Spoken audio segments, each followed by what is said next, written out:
across the South Coast, live from Solent University. You're listening to Solent Sports News. Good morning, it's 10:45. I'm Chloe Boyne with your Solent Sports News headlines. England midfielder Declan Rice thinks other teams should be fearing them at the World Cup. Gareth Southgate's side are on a high after their 3-0 win against Wales on Tuesday.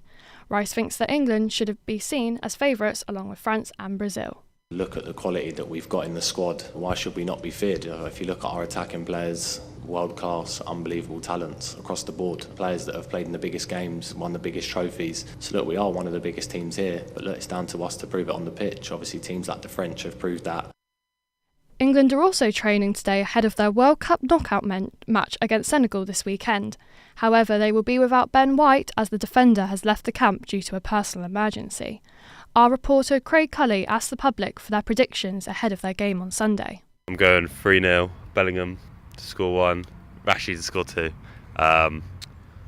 because we're the best. We're going to win the World Cup that's coming home. 2-0, England. I think it's going to be 2-0 England. I think because we've got enough going forward, and I think Senegal will struggle to score. I'm going to go 2-0 England. I think without Mane, I think Senegal are a bit weak in attack. I'll go 2-0 England. 2014 World Cup winners Germany will have to beat Costa Rica to progress to the knockout stages when they play tonight. The four-time champions only have 1 point after a shock defeat against Japan and a 1-1 draw with Spain. I'm joined by our World Cup reporter Jamie Wilson ahead of today's matches. Yep, so Germany have never been dumped out in back-to-back group stages. Of course, they were dumped out in 2018 in the Russia World Cup, and elsewhere in Group F, Belgium realistically need to win after 2 lacklustre performances against both Canada and Morocco, and they play group leaders Croatia today, so it's going to be a big task for the Belgians to go through. Great, we're really looking forward to watching it. In other news, Poland have progressed into the last 16 of the World Cup alongside Argentina, despite their 2-0 loss last night. World Cup champions France await Poland while Argentina face Australia. The ties will take place on Saturday. Argentina manager Lionel Scaloni is unhappy that his team have to play again so soon. We are happy today. We don't want to be euphoric because I think that it's crazy that we are playing just over 2 days. I can't really understand this. Us winners of this group. Stephanie Frappart will make history today. The French official becomes the first female to referee at a World Cup as she takes charge of the Costa Rica game tonight. Frappart is one of 3 female officials to have been selected to take part in the tournament.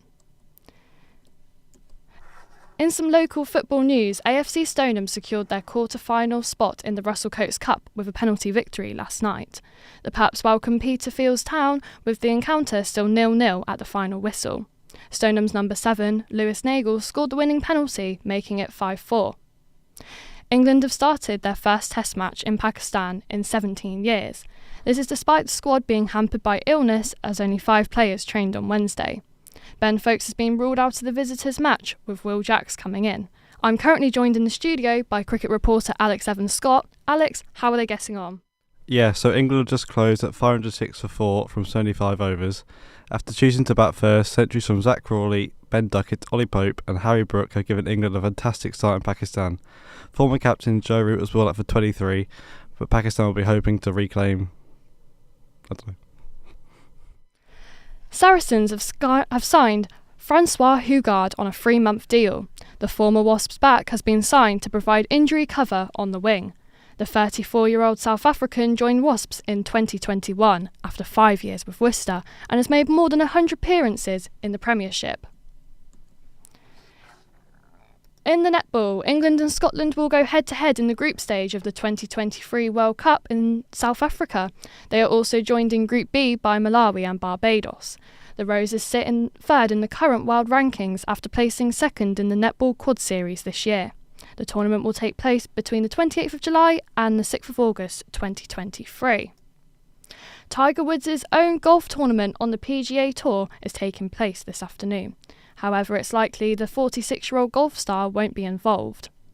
The 15-time major champion won't play in the Bahamas due to a foot injury. English pair Tommy Fleetwood and Matt Fitzpatrick are among the select field. That's all from us for now. I'll be back in an hour. Remember, you can keep up to date on our website, solentjournalism.co.uk. We'd like to thank you very much for listening, and we look forward to hearing from you again.